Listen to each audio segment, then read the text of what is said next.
정심은 새벽 4시에 눈을 떠 허리띠를 동여맸다. 도심 빌딩, 화장실, 청소부로 일한 지 벌써 20년. 찬바닥에 발을 내딛는 순간마다 젊은 시절의 기억이 스쳐 지나갔다. 28배 남편을 잃고 갓난아기였던 준호 하나를 키우기 위해 얼마나 악착같이 살았던가. 새벽엔 청소, 낮엔 식당 설거지, 밤엔 파출부까지. 하루에 3군데씩 일하며 손은 늘 갈라지고 허리는 굽었지만 아들만큼은 제대로 키우고 싶었다. 그때의 준호는 얼마나 기특했던지. 중학생이던 아들이 새벽에 일어나 아픈 등을 주물러주며 엄마, 제가 커서 꼭 성공해서 편하게 해드릴게요 라고 다짐하던 모습. 고등학교 때는 아르바이트를 하려다가 정심이 말리자 눈물을 흘리던 아들. 대학교 4년 내내 등록금과 생활비를 대주느라 정심은 밤잠을 설쳤지만 그래도 행복했다. 언젠가는 아들이 성공해서 편하게 살 수 있을 거라는 희망이 있었으니까. 하지만 아들이 결혼하고 며느리 미선을 데려온 후 집안의 모든 것이 달라졌다. 정심이 하루 일을 마치고 집에 돌아오면 미선은 어김없이 현관에서부터 얼굴을 찌푸렸다. 역겨워하는 표정으로 코를 막고 정심이 문을 열기도 전에 집안의 모든 창문을 활짝 열어젖혔다. 마치 독가스라도 들어오는 양 서둘러 환기를 시키는 모습이었다. 정심의 냄새 때문에 집 전체가 더러워진다고 생각하는 것 같았다. 현관에서 겉옷을 벗으려는 정심을 보며 미선은 날카롭게 소리를 질렀다. 그 더러운 옷으로 집 안까지 들어오지 말라고. 현관에서 모든 걸 벗고 들어오라고 했다. 정심은 마치 전염병 환자 취급을 받았다. 20년간 그 일을 해왔으니 몸에 밴 냄새가 어디 가겠느냐며 특히 머리카락과 손톱 사이까지 모든 게 배어있을 거라고 이선은 혐오감을 드러냈다. 가장 가슴 아픈 건 손녀 민지와의 거리였다. 정심이 다가가려 하면 미선은 재빨리 아이를 자신 뒤로 숨겼다. 할머니 손이 더러우니까 절대 만지면 안 된다고, 병이 옮을 수 있다고 아이에게 속삭였다. 심지어 할머니가 씻어도 세균은 죽지 않는다며 아이의 머리에 두려움을 심어주었다. 예전에는 정심만 보면 달려와 안기던 민지가 이제는 할머니를 피하기 시작했다. 정심이 하루 종일 시장을 돌며 장을 보고 정성스럽게 차린 저녁상도 무용지물이었다. 미선은 그 손으로 만진 음식은 절대 먹을 수 없다며 상상만 해도 속이 뒤틀린다고 했다. 배달 음식을 시키는 게 돈은 아깝지만 건강이 우선이라며 정심의 정성이 담긴 음식들은 그대로 식어갔다. 빨래 역시 철저히 분리되었다. 정심의 옷가지는 늘 따로 분류되어 별도의 바구니에서 표백제를 넣고 손빨래로 처리되었다. 건조대마저 따로 사용해야 했다. 미선은 정심의 옷과 함께 빨면 자신들의 옷까지 모두 버려야 한다고 생각했다. 특히 속옷 같은 건 상상하기도 싫다며 모골적으로 혐오감을 표현했다. 미선의 모시는 날이 갈수록 더욱 노골적이 되어갔다. 준호의 공무원 시험 준비를 빌미로 정심의 직업이 얼마나 체면을 깎는지, 얼마나 부끄러운지를 끊임없이 상기시켰다. 준호의 동기들이 집에 올 때마다 이선이 얼마나 신경 쓰이는지, 민지의 학부모 모임이나 학교, 행사에는 절대 와서는 안 된다며 못을 박았다. 다른 집 시어머니들은 모두 품위 있게 사는데 자신만 이런 시어머니를 둬서 창피하다고 했다. 정심이 TV 리모컨을 만지면 미선은 즉시 알코올로 닦아냈고 정심이 앉았던 소파에는 소독 스프레이를 뿌렸다. 정심, 전용 컵과 수저를 따로 사용하라고 요구했다. 심지어 정심이 감기에 걸려 기침을 하면 어디서 뭘 만졌는지 모르니까 옮을까봐 무섭다며 노골적으로 피했다. 이런 며느리의 태도보다 더 정심을 절망시킨 건 아들 준호의 변한 모습이었다. 예전 같으면 며느리가 너무하다고 말렸을 텐데 이제는 오히려 정심을 나무랐다. 요즘 시대에 아직도 그런 일을 하느냐며 짜증을 냈다. 자신도 이제 가장이니까 미선과 민지를 생각해야 한다며 어머니만 생각할 수는 없다고 했다. 정심이 눈물을 글썽이며 그래도 자신이 준호의 어머니라고 하자 준호는 한숨을 푹 내쉬며 제발 현실적으로 생각해달라고 했다. 그 순간 정심은 깨달았다. 자신을 키우려고 목숨을 걸고 일했던 어머니보다 이제 아들에게는 며느리가 더 소중한 존재가 되어버렸구나. 자신이 평생을 바쳐 키운 아들에게 버림받는 기분이었다. 준호의 이런 태도에 미선은 더욱 기세등등해졌다. 정심에 대한 무시와 혐오는 날로 심해져만 갔다. 민지가 학교에서 할머니가 화장실 청소한다고 말하면 얼마나 놀림받겠느냐며 언제까지 그런 천한 일을 할 거냐고 다그쳤다. 그렇게 정심은 자신이 평생을 바쳐 키운 아들의 집에서조차 떠돌이가 되어갔다. 집에서도 청소부, 밖에서도 청소부, 가족도 아니고 손님도 아닌 그저 존재 자체가 부담스러운 무언가로 취급받았다. 매일 밤 잠자리에 들면서 정심은 자문했다. 내가 뭘 잘못했나, 내가 뭘 잘못했나. 하지만 아침이 되면 또다시 일어나야 했다. 그 차가운 새벽 4시에 걸레와 함께 아무도 알아주지 않는 노동을 위해, 아무도 고마워하지 않는 희생을 위해 정심의 하루는 그렇게 끝없는 걸레질로 이어져 갔다. 정심의 허리는 오랫동안 보내온 경고 신호를 더 이상 참을 수 없다고 선언했다. 20년간 구부정한 자세로 화장실 바닥을 닦고 무거운 청소 도구들을 나르며 혹사당한 허리뼈가 마침내 한계에 다다른 것이었다. 병원에서 받은 진단은 예상했던 것보다 심각했다. 디스크가 심하게 탈출되어 신경을 압박하고 있었고 의사는 즉시 수술을 받아야 한다고 했다. 이번 소식을 들은 미선의 반응은 차가웠다. 병문안은커녕 수술비 걱정부터 했다. 건강보험이 적용된다고 해도 입원비며 간병비며 만만치 않을 텐데 그 돈을 어디서 구하느냐는 것이었다. 준호 역시 공무원 시험 준비로 바쁘다며 병원의 얼굴도 비추지 않았다. 정심은 혼자서 수술 동의서에 서명하고 혼자서 마취해서 깨어났다. 수술 후 회복기간 동안 정심은 간병인도 없이 홀로 병원 침대에 누워 있었다. 가끔 같은 병실의 다른 환자 가족들이 안쓰러워하며 물을 떠다 주거나 간단한 도움을 주었지만 정심은 늘 미안해했다. 다른 환자들은 자식들이 교대로 와서 간병을 하고 손자 손녀들이 문병을 와서 병실이 시끌벅적했지만 정심의 병상 주변은 언제나 적막했다. 퇴원하는 날 정심은 택시를 타고 혼자 집으로 돌아왔다. 그런데 집안 풍경은 완전히 달라져 있었다.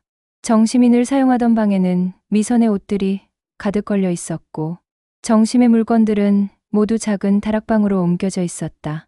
미선은 수술로 몸이 불편한 정심에게는 계단 오르내리기가 힘들 테니 다락방이 더 조용하고 좋을 거라고 했지만 정심은 알 수 있었다. 자신이 없는 사이에 집안에서 자신의 자리가 완전히 지워진 것을.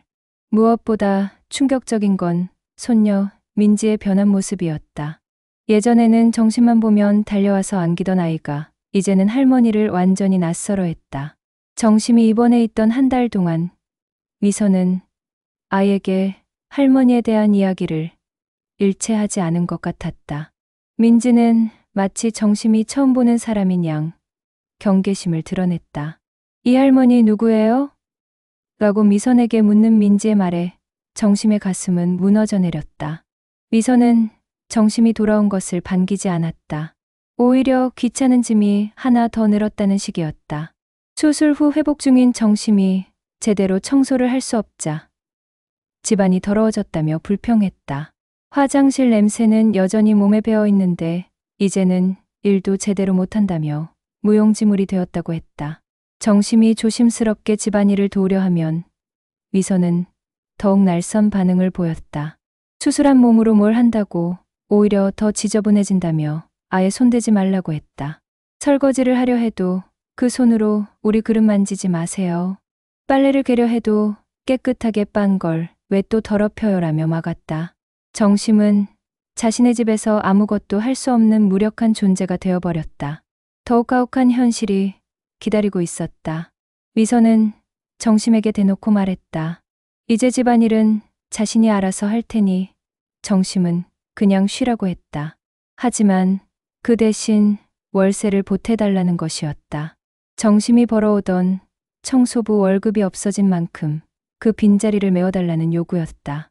수술로 일을 할 수 없는 상황인데도 이선은 정심의 적금을 깨서라도 생활비에 보태야 한다고 했다. 준호의 태도는 더욱 냉정했다. 어머니도 이제 나이가 들었으니 자식들에게 의지하지 말고 요양원을 생각해보라는 것이었다. 자신은 아직 취업도 안 되어 미래가 불투명한데 어머니까지 책임질 여력이 없다는 것이었다. 그동안 어머니가 자신을 위해 얼마나 희생했는지는 모두 잊은 채 이제는 부담이 되었으니 다른 곳으로 가달라는 말이었다. 정심은 밤마다 화장실 거울 앞에 서서 자신의 모습을 바라보았다. 수술 후 더욱 초라해진 모습, 허리를 제대로 펼 수 없어 더욱 구부정해진 자세, 주름투성이 얼굴에는 피로와 절망이 깊이 패여 있었다. 거울 속의 그 사람은 더 이상 누군가의 어머니도 할머니도 아닌 것 같았다. 그저 낡고 쓸모없어진 버려진 한 인간의 모습일 뿐이었다. 30년을 닦고 비우며 쌓아온 모든 것들이 고작 짐이라는 이름으로 전락해버렸다. 아들을 위해 바친 청춘도, 가족을 위해 흘린 땀과 눈물도 모든 것이 이제는 무의미해 보였다. 정심은 거울 속 자신에게 물었다. 나는 누구인가? 나는 왜 살고 있는가? 집에서도 환영받지 못하고 일터에서도 릴련한 정심에게는 더 이상 머물 곳이 없었다. 가족이라는 이름으로 묶여있지만 실제로는 서로에게 짐이 되어버린 관계. 사랑이라고 믿었던 모든 것들이 실상은 조건부였다는 걸 깨달았을 때 정심의 마음속 무언가가 깨져버렸다. 밤이 깊어갈수록 정심은 자신의 인생을 되돌아보았다. 과연 자신이 옳게 산 것일까? 아들을 위해 모든 걸 희생한 것이 잘못된 선택이었을까? 이런 결말을 맞을 줄 알았다면 다르게 살았을까? 하지만 이미 모든 것이 늦어버렸다. 거울 속 그 초라한 모습이 정심의 현실이었고 앞으로도 바뀔 것 같지 않았다. 그렇게 정심은 깨진 거울 앞에서 깨져버린 자신의 인생을 바라보며 긴긴 밤을 보냈다. 수술 후 2달이 지나고 정심은 허리 상태가 조금씩 나아지면서 다시 일터로 돌아갈 수 있게 되었다. 하지만 집에서의 냉대가 계속되자 차라리 일터가 더 편안하게 느껴졌다. 적어도 그곳에서는 아무도 자신을 무시하거나 혐오하지 않았으니까. 걸레와 청소 도구들이 오히려 오랜 친구처럼 반갑게 느껴지는 아이러니한 상황이었다. 그런데 일터로 돌아간 지 며칠 되지 않아 빌딩 관리소장이 가급한 표정으로 찾아왔다. 평소보다 일찍 온 정심을 보고는 안쓰러운 듯 한숨을 내쉬었다. 관리소장은 정심에게 차 한 잔을 건네며 조심스럽게 말문을 열었다. 이 건물이 곧 재개발에 들어간다는 것이었다. 오래된 빌딩이라 수익성이 떨어져서 결국 철거하고 새로운 건물을 올리기로 했다는 얘기였다. 정심은 무심코 웃어넘겼다. 이런 일이야 예전에도 몇 번 있었으니까 다른 곳을 구하면 되겠거니 생각했다. 20년이라는 긴 세월 동안 이 빌딩에서 일해왔지만 떠날 때가 되었다면 어쩔 수 없는 일이었다. 하지만 관리소장의 다음 말은 정심을 더욱 충격에 빠뜨렸다. 빌딩주는 이미 몇 년 전에 세상을 떠났다는 것이었다. 정심은 그 사실을 전혀 몰랐다. 관리소장도 최근에 알게 되었다고 했다. 빌딩주가 돌아가신 후 유족들 사이에 재산 분할 문제로 법적 분쟁이 있었고 그 과정에서 건물 관리가 제대로 이루어지지 않았다는 것이었다. 더욱 심각한 문제는 정심의 20년치 퇴직금과 밀린 수당이 모두 법원 절차에 묶여 있다는 사실이었다. 관리소장이 건네준 서류들을 보니 정심이 받지 못한 돈이 상당한 액수였다. 20년간 제대로 받지 못했던 퇴직금, 연차수당, 야근수당 등이 모두 계산되어 있었다. 그동안 빌딩주 측에서는 나중에 한꺼번에 정산해주겠다고 해놓고는 실제로는 아무것도 해주지 않았던 것이다. 정심은 그저 매달 받는 기본금만으로도 감사하게 생각하며 살아왔는데 알고 보니 자신에게는 훨씬 많은 돈이 있었던 것이다. 문제는 이 돈을 찾기 위해서는 복잡한 법적 절차를 거쳐야 한다는 것이었다. 유족들 간의 재산 분할이 끝나고 법원에서 채권자들에 대한 배당 절차가 진행되어야 했다. 아무도 도와주지 않는다면 정심 같은 일반인이 혼자서 처리하기에는 너무나 복잡하고 어려운 일이었다. 관리소장은 만약 누군가가 대신 찾아가 주지 않는다면 이 돈은 영영 국가로 귀속되어 잊혀질 수도 있다고 경고했다. 다행히 건물관리업체에서 일하는 젊은 직원이 정심을 도와주겠다고 나섰다. 법무사 자격증을 준비하고 있던 그는 정심의 사정을 안쓰러워하며 무료로 서류 작업을 도와주겠다고 했다. 몇 주 동안 복잡한 서류들을 정리하고 법원을 오가며 절차를 밟았다. 정심은 그동안 이런 일들이 세상에 있는 줄도 몰랐다. 평생 걸레질만 하며 살아온 자신에게는 너무나 낯선 세계였다. 마침내 모든 절차가 끝나고 정심은 두툼한 봉투를 손에 쥘 수 있었다. 20년간 받지 못했던 돈들이 이자까지 붙어서 상당한 액수가 되어 있었다. 젊은 직원은 정심에게 말했다. 이 돈이면 고향의 작은 집 하나 정도는 충분히 살 수 있을 거라고, 이제 그만 쉬어도 될 거라고. 서울 같은 곳이 아니라 지방 소도시나 시골이라면 여생을 편안히 보낼 수 있는 돈이었다. 손에 쥔 봉투는 차갑고도 뜨거웠다.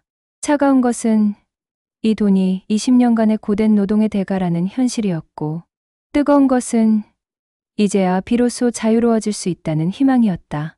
정심은 그 순간 깨달았다.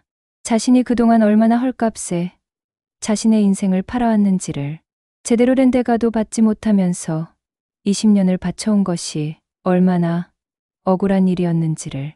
집으로 돌아가는 길에 정심은 생각했다. 이 돈으로 무엇을 할 것인가? 미선이 요구하는 대로 월세에 보태줄 것인가? 준호의 공무원 시험 준비비에 쓸 것인가? 아니면 요양원비로 미리 준비해둘 것인가? 하지만 그 모든 선택지들이 결국은 다른 사람을 위한 것들이었다는 걸 깨달았다. 74년을 살아오면서 정심은 단 한 번도 자신만을 위한 선택을 해본 적이 없었다. 그날 밤 정심은 봉투를 품에 안고 오랫동안 생각했다. 빌딩의 비밀이 드러나면서 얻게 된 이 돈은 어쩌면 운명이 자신에게 주는 마지막 기회일지도 모른다는 생각이 들었다. 20년간 자신도 모르게 쌓여온 이 돈이 이제야 자신의 손에 들어온 것은 우연이 아닐 것이다. 정심은 결심했다. 이제부터는 남을 위한 삶이 아니라 진짜 자신만을 위한 삶을 살아보겠다고. 74세라는 나이가 늦었다고 생각할 수도 있지만 어쩌면 지금이야말로 진짜 자신의 인생을 시작할 때인지도 모른다는 생각이 들었다. 빌딩의 비밀이 밝혀지면서 정심도 자신 안에 숨겨져 있던 새로운 가능성을 발견하게 된 것이었다. 그 봉투는 단순한 돈이 아니었다. 그것은 자유였고 새로운 시작이었으며 무엇보다도 자신의 존재 가치를 스스로 인정할 수 있는 증표였다. 정심은 그날 밤 처음으로 확신에 찬 미소를 지었다. 이제부터는 정말로 자신만을 위해 살 것이라고. 정심이 두툼한 봉투를 들고 집에 돌아온 그날 저녁, 미선의 태도에 미묘한 변화가 생겼다. 평소라면 현관에서부터 냄새 난다며 얼굴을 찌푸렸을 텐데 이상하게도 그날은 웃는 얼굴로 맞아주었다. 정심이 손에 든 봉투를 힐끔거리는 미선의 시선을 놓치지 않았다. 어머니, 오늘 좀 늦으셨네요. 혹시 어디 다녀오신 건가요? 미선의 목소리에는 평소에 없던 관심이 묻어 있었다. 정심은 별일 아니라며 대충 넘어갔지만 미선의 시선은 계속 봉투에 머물러 있었다. 며칠 후 미선의 변화는 더욱 노골적이 되었다. 정심이 아침에 일어나면 따뜻한 물수건을 가져다 주고 식사 때마다 어머니 입맛에 맞게 만들었어요 라며 정성스럽게 차린상을 내놓았다. 심지어 정심의 옷까지 따로 빨아서 정성스럽게 개켜두었다. 20년간 한 번도 보지 못했던 며느리의 모습이었다. 어머니, 그동안 제가 많이 부족했죠? 사실 애기 키우고 집안일 하느라 스트레스가 많았거든요. 이제부터는 어머니께 잘해드릴게요. 미선은 정심의 어깨를 주무르며 말했다. 하지만 정심은 미선의 시선이 자꾸만 자신의 방 쪽으로 향하는 것을 느꼈다. 정확히는 돈을 보관한 곳을 찾으려는 듯한 시선이었다. 며느리의 수상한 행동은 계속되었다. 갑자기 정심의 건강을 걱정하며 병원에 가자고 하거나 좋은 옷을 사주겠다며 쇼핑을 가자고 제안했다. 무엇보다 이상한 건 준호까지 갑자기 어머니에게 관심을 보이기 시작한 것이었다. 엄마, 요즘 어떠세요? 많이 힘드시죠? 이제 우리가 모시고 살아야죠. 어느 날 저녁, 미선은 드디어 본심을 드러냈다. 어머니, 혹시 요즘 퇴직금 같은 걸 받으셨나요? 제가 가계부를 정리하다 보니 집안 경제가 좀 어려워서요. 준호 오빠 시험 준비도 길어지고 민지 교육비도 만만치 않고. 미선은 조심스럽게 탐을 내기 시작했다. 정심은 속으로 웃었다. 그동안 자신을 얼마나 무시하고 혐오했는지 다 기억하고 있었는데 이제 와서 돈 냄새를 맡고는 갑자기 극진히 모시겠다는 것이었다. 하지만 정심은 아무것도 모르는 척했다. 아, 그게 좀 있긴 한데 나도 잘 모르겠어. 미선의 눈이 번쩍 빛났다. 어머니, 그런 중요한 일을 혼자서 어떻게 처리하세요? 제가 도와드릴게요. 요즘 사기도 많으니까 가족이 함께 관리해야죠. 미선은 마치 정심을 위하는 것처럼 말했지만 정심은 그 속내를 훤히 꿰뚫어보고 있었다. 준호도 한몫했다. 엄마, 미선이 말이 맞아요. 엄마, 나이에 그런 큰 돈을 혼자 관리하시기는 힘드실 거예요. 우리가 도와드릴게요. 모자가 합심해서 정심의 돈을 관리하겠다고 나선 것이었다. 정심은 그들의 계략에 말려드는 척했다. 그래, 너희가 도와주면 좋겠구나. 나는 잘 모르니까. 미선과 준호는 서로 눈을 마주치며 만족스러운 표정을 지었다. 드디어 시어머니의 돈에 손을 댈 수 있게 된 것이다. 며칠 후 미선은 공격적으로 요구사항을 늘어놓기 시작했다. 어머니, 이참에 우리 집도 좀 넓은 곳으로 이사가면 어떨까요? 전세 보증금도 올려야 하고. 그리고 준호 오빠 시험 준비를 위해서 학원비도 필요하고요. 심지어는 민지 영어 유학도 생각해봐야 하는데 어머니가 도와주시면. 이라며 아예 큰 그림을 그리기 시작했다. 하지만 정심은 이미 다른 계획을 세우고 있었다. 미선과 준호가 자신의 돈을 노리고 있다는 걸 확실히 알았으니 이제는 자신만의 준비를 해야 할 때였다. 정심은 은밀히 부동산 중개업소를 찾아가서 집 시세를 알아보고 은행에 가서 적금을 정리했다.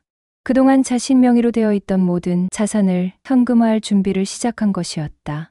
놀랍게도 정신 명의로 된 재산이 제법 있었다. 오래전 남편이 남겨준 작은 땅이 개발되면서 가격이 많이 올랐고 20년간 조금씩 넣어둔 적금들도 상당한 액수가 되어 있었다. 퇴직금까지 합치면 웬만한 중산층 가정의 전 재산에 버금가는 돈이었다. 정심은 조용히 모든 것을 정리해 나갔다. 부동산은 매매 계약을 체결했고 적금은 모두 해지했다. 심지어 자신이 그동안 모아둔 금반지나 목걸이 같은 것들도 모두 현금으로 바꿨다. 미선과 준호는 정심이 무엇을 하고 있는지 전혀 눈치채지 못했다. 그들은 여전히 정심을 무능하고 순진한 노인으로만 여기고 있었으니까. 어느 날 아침 미선이 더욱 노골적으로 돈을 요구했다. 어머니, 이번 주 안에 전세 계약 갱신을 해야 하는데 보증금이 부족해요. 어머니, 돈 좀 빌려주세요. 나중에 꼭 갚을게요. 하지만 정심은 이미 모든 준비를 마친 상태였다. 미선아, 미안한데 나도 그 돈이 필요해서 이미 다른 데 써버렸어. 정심의 말에 미선의 얼굴이 순간 굳어졌다.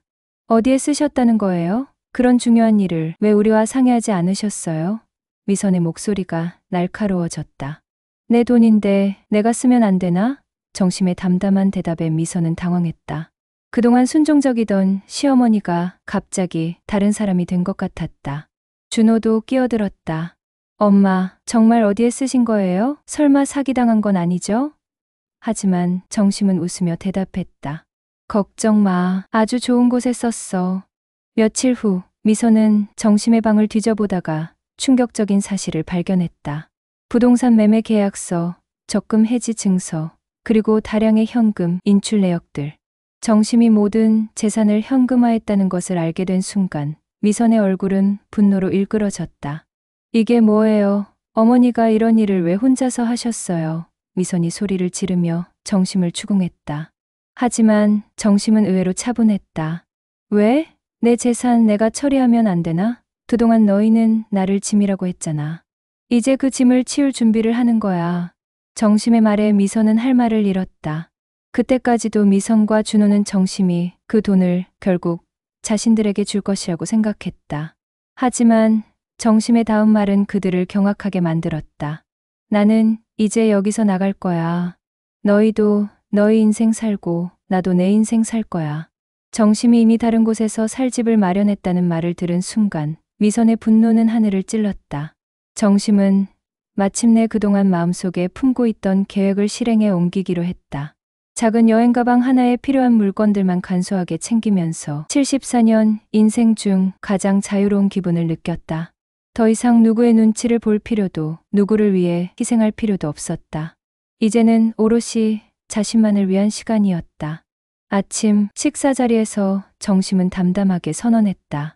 준호야, 이 집은 이제 너희가 알아서 살아라. 나는 떠난다. 준호는 숟가락을 든 채로 멈춰서서 어머니를 바라봤다. 설마 진심일 거라고는 생각하지 못했다.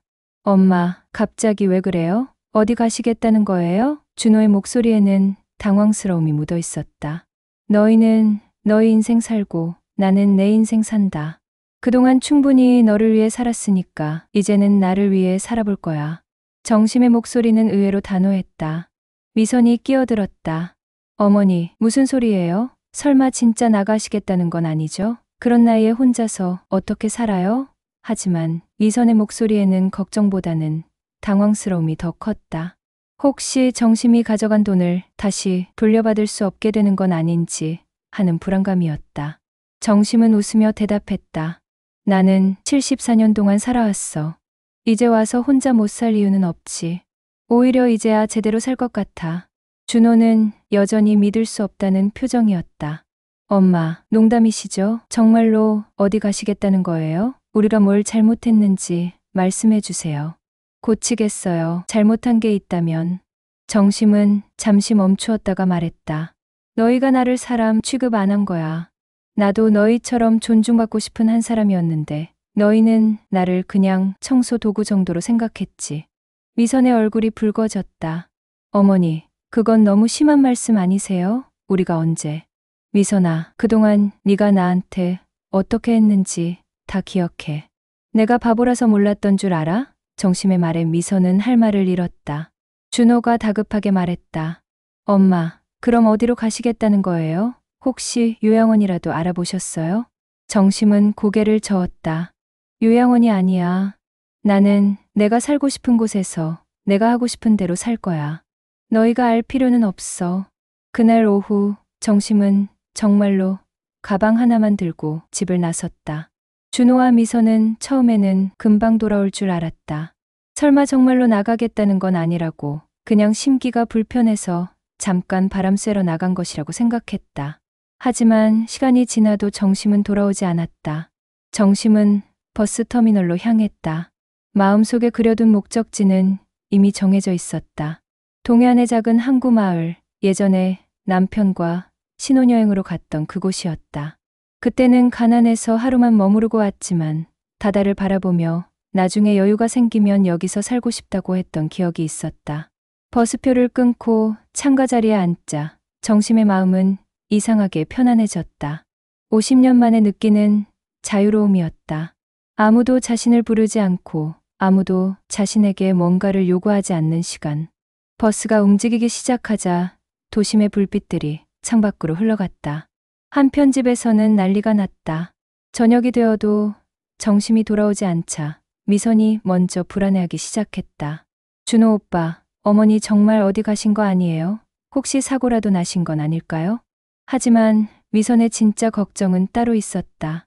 정심이 가져간 그 많은 돈 때문이었다. 만약 정심이 정말로 사라져버리면 그 돈도 함께 사라지는 것이었다. 어머니가 가져간 돈이 얼마나 되는데. 미선은 초조해했다. 준호도 마찬가지였다. 처음에는 어머니에 대한 걱정이었지만 시간이 지나면서 점점 돈에 대한 걱정이 커졌다. 엄마가 그 돈으로 뭘 하실지 모르겠네. 혹시 사기라도 당하면 어떡하지? 밤이 깊어가자 미선은 참을 수 없어 준호에게 소리쳤다. 이 모든 게 다 당신 때문이에요. 당신이 어머니를 좀 더 잘 모셨으면 이런 일이 생겼겠어요? 그 많은 돈을 가지고 어디로 가신 거예요? 준호도 당황스럽기는 마찬가지였다. 나도 엄마가 정말 떠날 줄은 몰랐어. 그냥 심기가 불편해서 그런 말씀하신 줄 알았지. 그들이 알지 못하는 사이 정심은 이미 고속도로를 달리고 있었다. 버스 안에서 정심은 창밖 풍경을 바라보며 생각했다. 이렇게 떠나는 게 맞는 걸까? 하지만 곧 고개를 끄덕였다. 74년 인생에서 처음으로 자신만을 위한 선택을 하는 것이었다. 새벽 무렵 버스는 작은 항구 마을에 도착했다. 정심이 버스에서 내리자 바닷바람이 얼굴을 감쌌다.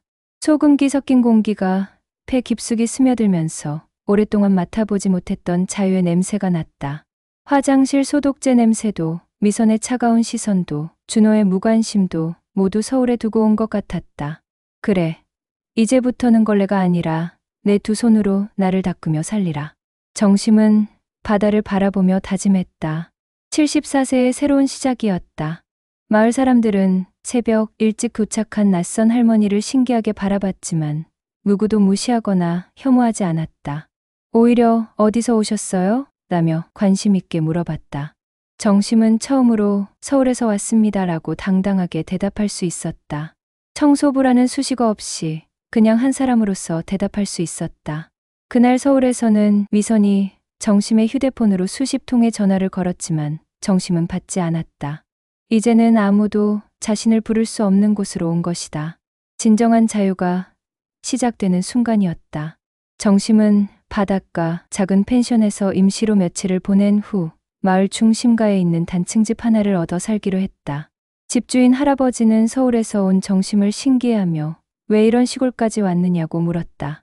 정심은 간단히 조용한 곳에서 살고 싶어서요라고 답했다. 더 이상 복잡한 설명이 필요하지 않았다. 작은 집이지만 정심에게는 궁전 같았다. 아무도 자신을 무시하지 않는 공간, 아무도 자신에게 뭔가를 요구하지 않는 시간. 정심은 50년 만에 처음으로 자신만을 위한 공간을 꾸미기 시작했다. 화사한 커튼을 달고 작은 화분들을 창가에 놓았다. 그동안 한 번도 해보지 못했던 일들이었다. 마을 사람들은 정심을 자연스럽게 받아들였다. 아침마다 바닷길을 산책하다 보면 같은 시간에 나오는 어르신들과 마주쳤다. 박정심 씨, 오늘도 일찍 나오셨네요. 그들은 정심을 청소 아줌마가 아닌 그냥 박정심 씨라고 불렀다. 처음으로 자신의 이름이 울림을 가진 순간이었다. 정심은 마을의 작은 일상들에 조금씩 참여하기 시작했다. 동네 슈퍼에서 장을 보고 시장에서 신선한 생선을 골라 사는 일. 그동안은 미선의 눈치를 보며 싸고 질 나쁜 것들만 사야 했는데 이제는 자신이 먹고 싶은 것을 마음껏 고를 수 있었다. 상인들도 정심을 단골 손님으로 대우했다. 박 씨, 오늘 들어온 고등어가 아주 싱싱해요. 하나 가져가세요. 어시장 아주머니가 정심에게 건네는 따뜻한 말 한마디가 이렇게 소중할 줄 몰랐다. 정심은 그동안 얼마나 인간적인 대우에 목말라 있었는지 깨달았다. 몇 주가 지나자 정심은 마을의 노인정에도 나가기 시작했다. 처음에는 낯설어했던 어르신들도 점차 정심을 받아들였다. 정심이 서울에서 왔다고 하니 모두들 신기해했지만 그 누구도 정심의 직업이 무엇이었는지 묻지 않았다. 그저 한 사람으로서 정심을 대했다. 정심 씨, 바둑 둘 줄 아세요? 한 할아버지가 물었다. 정심은 해본 적이 없다고 하자 친절하게 가르쳐 주겠다고 했다. 74세의 배우는 첫 번째 취미였다. 정심은 서툰 손놀림으로 바둑돌을 놓으며 웃었다. 이런 여유로운 시간이 자신에게도 있을 줄 몰랐다. 한편 서울에서는 준호가 가끔 전화를 걸어왔다. 처음에는 화가 나 있었지만 시간이 지나면서 점차 사과하는 톤으로 바뀌었다. 엄마, 미안해요. 제가 너무 늦게 깨달았어요. 엄마가 얼마나 힘드셨는지. 정심은 차분하게 대답했다. 괜찮다. 너는 내 길을 가고 나는 내 길을 간다. 다만 앞으로는 사람의 마음을 당연한 것으로 여기지 않기를 바란다. 정심의 목소리에는 원망보다는 깨달음이 있었다. 엄마, 언제 돌아오실 거예요? 우리가 잘못했어요. 준호의 목소리에 절박함이 묻어 있었다. 돌아가지 않을 거야. 여기가 내 집이야. 정심의 답은 단호했다. 너희도 이제 어른이니까 너희끼리 잘 살아라. 나는 내 남은 시간을 내 방식대로 살 거야. 미선도 가끔 메시지를 보내왔다. 처음에는 돌아오라는 내용이었지만 나중에는 사과하는 내용들이었다. 하지만 정심은 더 이상 그들의 사과의 마음에 움직이지 않았다. 너무 늦었고 무엇보다 이제는 자신만의 삶이 더 소중했다. 정심은 이제 걸레 대신 낚싯대를 잡았다. 마을 할아버지들이 가르쳐준 바다 낚시는 정심에게 새로운 즐거움을 주었다. 쓰레기 봉투 대신 꽃화분을 안고 다녔다. 작은 베란다 정원을 가꾸는 일이 이렇게 행복할 줄 몰랐다. 계절이 바뀌면서 정심의 얼굴에도 변화가 찾아왔다. 그동안 굳어있던 표정이 부드러워졌고 자주 웃게 되었다. 마을 사람들은 박 씨, 요즘 많이 밝아지셨네요 라며 정심의 변화를 반겼다. 어느 날 저녁 정심은 바다를 바라보며 생각했다. 평생 남을 위해서만 살던 삶은 끝났다. 그 끝에서 비로소 자기 자신을 찾았다.